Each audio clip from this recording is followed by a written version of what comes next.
Greetings, Earthlings. Welcome back to WizdomDropz, Wisdom Keepers, Wisdom Seekers. My name is Tonia. I am your astrologer, and today, Mars, the planet of action, drive, and how you get things. By the end of this video, you're going to have more information and a deeper understanding of this very fiery planet. So let's get into it. Mars, as I said, is the planet of action. It's the planet of love in terms of how you go about getting love. It's the planet that dictates what you get, or how you get it specifically. It's how you attain things. If you want to go to the kitchen and get yourself a nice little vegan green smoothie, your Mars is how you're going to go about doing that.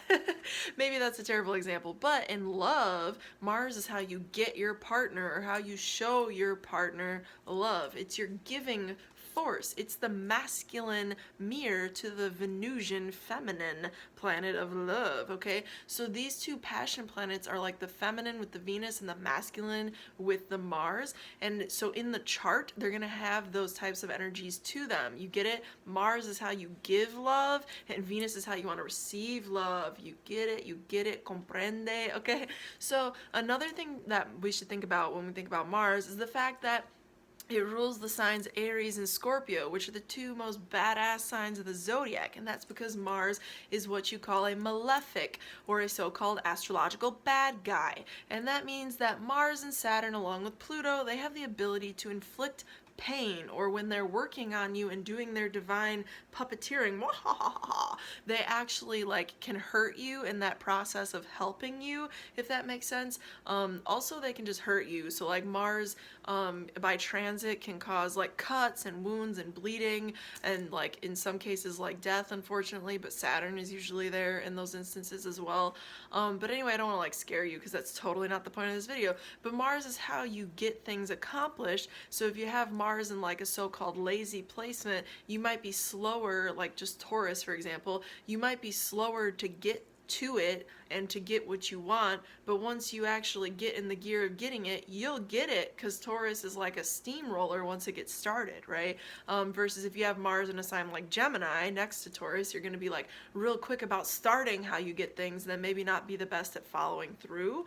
So that's just like a quick like overview of how being in different energies influences how you get things. If you have Mars exalted in one of its two own signs, or I should just say like the absolute happiest, you know, it's in Aries or in Scorpio, then it's gonna be like, I'm living it up. But generally speaking, it's how you receive your desire. It's how you like channel your desire more than anything.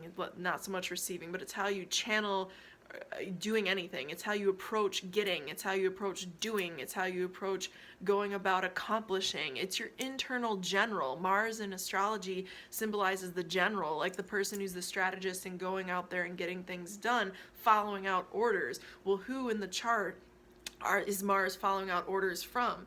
The natal, the native, the person who's actually having that Mars in their chart. So your Mars shows how you delegate a general to go get things done for you. Is your general a Scorpio? Because they're going to get it done, okay? Is your general a Taurus? Because it might take them longer, but they're still going to get it done, okay? Like, it just depends on where your general or where your Mars is. As I said, it's also how you want to go about like getting your love life pursuits. So that's going to just like show you a lot about even your sex language and things like that. But I don't want to get like too in depth. So if you enjoyed this video, please give me some love. Subscribe on the YouTube channel if you like more info like this coming at you. I'm full of it, full of the information, the astrological downloads.